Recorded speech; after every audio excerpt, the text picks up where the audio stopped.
All right, one thing that you know I'm really interested in is ghosts and paranormal and that sort of thing. Yes. And so you had asked me the other day, next time we talk, I got a ghost story for you. We've got to talk about ghosts at some point. So we got to share that. So let's make this time about that. Let's talk ghost stories. Okay. Well, Now, I have too many, so I got to keep mine short. So let's start with you. Okay. Well, my mom's house is over 150 years old. Okay. And reportedly, a little girl died in the house. Do you know of what? No. Okay. But it was a long, long, long time ago because my mom has owned the house for over 50 years. So long time ago. All kinds of nefarious things have happened. Things going missing, popping up several weeks later in strange places. One thing in particular, my mom was working outside, broad daylight, so inside and outside of the house. Working outside, and our deck is about head height. She's standing down on the ground on the outside of the deck, taping up the hose reel with duct tape. Okay. Brand new roll of duct tape. And she ripped a piece off, turned to the side, laid the duct tape on its side on the deck, turned, wrapped up the hose, turned back, and the duct tape is gone. Okay, now in that amount of time. The first question I got to ask you, Okay. are there any kids or pets around? Nobody. Okay. No one's around. No one came out. Nobody around. So in that amount of time to tear a piece off, turn, it was right there for her to turn. That, not even a step away, to turn, wrap it up. So about 30 seconds. Yeah, 30 to seconds. go back to get another piece, and it's gone. It didn't roll off. Nobody around. Gone. She Well, never found it again. when you set duct tape on the side, it's impossible for it to roll anywhere. Yes. So let's set it on its side. So it didn't go anywhere.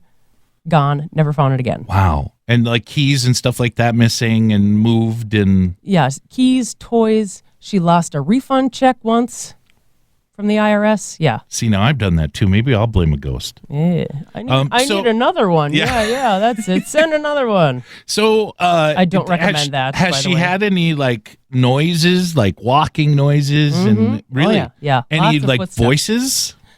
Well, I think she kind of hears voices anyways, but I mean, no. Your mom's going to see this, Just kidding, Mom. No, but we've always heard lots of footsteps and things like that. And yeah, I would always hear them when nobody's around. And I used to have my room in the basement when I was a teenager. And I always heard lots of footsteps because it's a big old story, 3-story house. Okay. So very old house and lots of footsteps and creepy. And you always felt something. I always felt a presence in that house. You always kind of got the heebie-jeebies. Right. For some reason. I don't get that in my current house, but that house, I always felt something. Mm-hmm. So more of a presence. Mm-hmm. And they say that the reason that you feel them is because there is that electrical energy, and if they have enough energy to move stuff, then they have enough energy that when they're around you, you know they're around you. Mm-hmm. Wow. So I was going to tell another story, but because you told a story about your mom's house, I think I'm going to tell a story about my mom's house. Okay. All right. So my mom's house had always had things going on. My grandma used to tell a story about when I had a birthday party, there was a little boy that was in there that nobody recognized. And he was playing with us, and we took him outside, and he came in, and he was part of the party, never said anything to anyone, never ate anything. They never saw him eat anything. But there was a little boy, and he was around for a long time and then wasn't. But nobody from the neighborhood moved. And little things like my mom would say that she'd get up in the middle of the night and would see people standing in the living room and stuff like that. So when I got older, my mom found this lady that had a Ouija board and supposedly connected with a family that used to live on that land and died of tuberculosis. Okay. They owned a farm and everything. So when we dug up our backyard to make our dining room, okay, my mom thought they were going to dig up like a wagon or a farm or say, I don't like where this is relics. Going. You're freaking me out. So anyway. Okay. So when she started doing all this stuff with the Ouija board, I'm one that I have to go fact checking. Mm-hmm. My mom is the type of person that she says, oh, really? They came through the Ouija board, so it must be real. Whereas I'm like, okay, Mom, we got to find out if there was a family here, how many people lived here. You're a debunker. Yes. Mm-hmm. So she said there was a family of 4.